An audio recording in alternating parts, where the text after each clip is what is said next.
拳头伸出去了，收不回来了，狠话放出去了，台阶找不着了。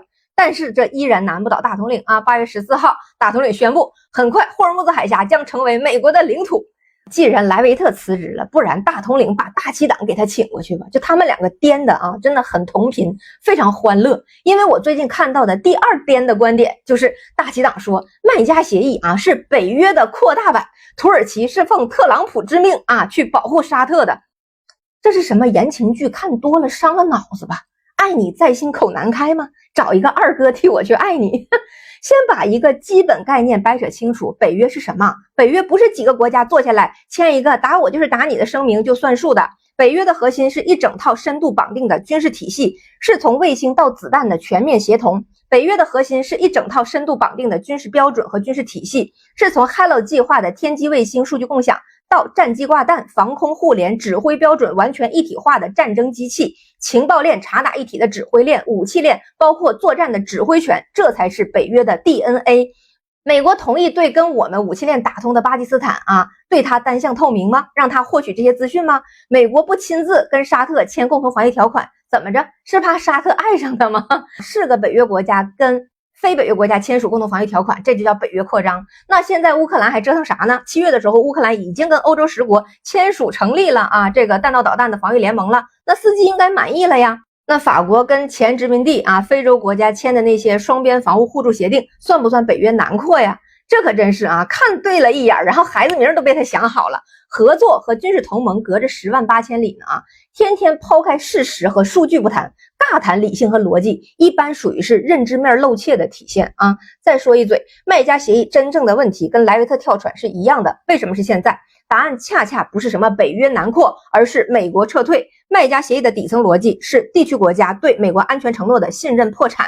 过去大半年的冲突已经证明了2件事：第一，美军基地挡不住伊朗的弹道导弹；第二，美国的注意力正在从中东收缩，它既没有意愿也没有能力像过去那样包办海湾国家的安全问题。沙特境内的能源设施挨了炸，美军的反应一次比一次克制。8月12号，伊拉克总理正式通知美军，9月30号给我滚蛋啊！这是被奴役了36年的伊拉克可以开始对美军下最后通牒的现状。这个态度本身就已经说明问题了。事实上，现在不只是莱维特跳船，林肯号受困，麦加协议反衬美国的中东失败迹象还有很多。如果把视野拉回到美国国内，就会发现共和党这艘大船上悄悄收拾行李的远不止白宫发言人莱维特一个。先看中期选举的大盘，距离11月的中期选举还有不到3个月，最新的民调数据对共和党相当不友好。各家不同的民调公司的数据都显示，民主党在国会普选中领先共和党5到8个百分点，多家机构交叉验证的结果都共同指向了一个结论：共和党大概率要丢掉席位，甚至有丢掉众议院控制权的风险。特朗普本人的支持率更是跌到了冰点。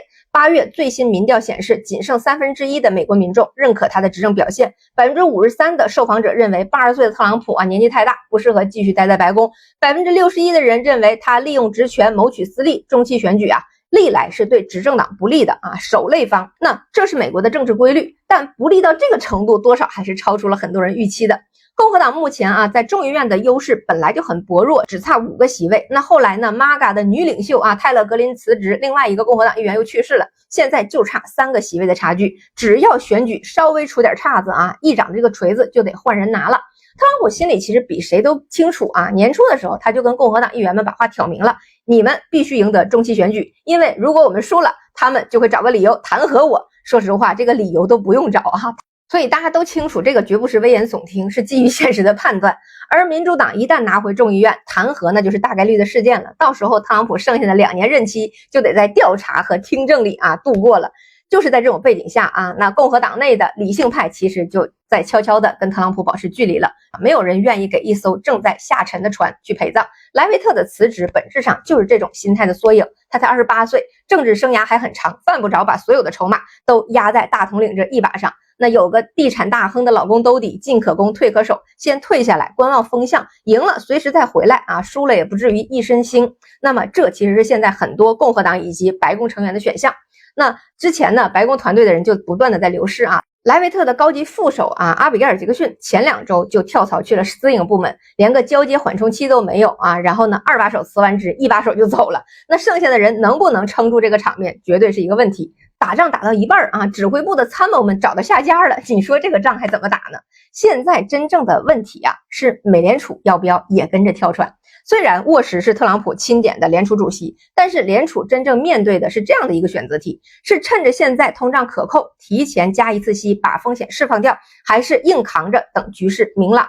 而历史上，联储一般在这种局面下的选择是赶在政权交接的窗口期，把该做的脏活累活先干了啊。比如说，在谁也收拾不了它的时候，加息一次，把美元的抛压彻底释放掉，把通胀反弹的风险摁下去，把金融市场上的泡沫挤一挤。等民主党上台了，开启降息周期，把经济回暖的红利送出去，这样既维护了美元的长期信用，又卖了一个新当家的人情啊，两头都不落空。一直以来，联储都会做这样的选择。当年保罗·沃尔克为了遏制通胀啊，顶着里根政府的压力，把利率拉到了20%，先把经济砸下去，保住美元信用。里根回头也照样连任啊。那格林斯潘时代以及伯南克的时代啊，美联储的货币政策从来都是顺大势逆小势，因为美国的发展，它现在已经进入了强烈的路径依赖了。美国对美元的依赖远比对短期的总统的依赖啊可大得多了。今年7月单月美国赤字就4000多亿美元，比去年7月扩张了18%。这种路径依赖已经积重难返了。因此，对于美联储来说，特朗普是总统也好，不是总统也好，都只是任期4年的过客，美元体系才是要维护的根本。如果这艘共和党的大船真的要沉，美联储绝对不会跟着一起，他会提前解开缆绳，开着自己的小船先走一步。所以大统领真正的硬仗啊，才刚刚开始，我们拭目以待吧。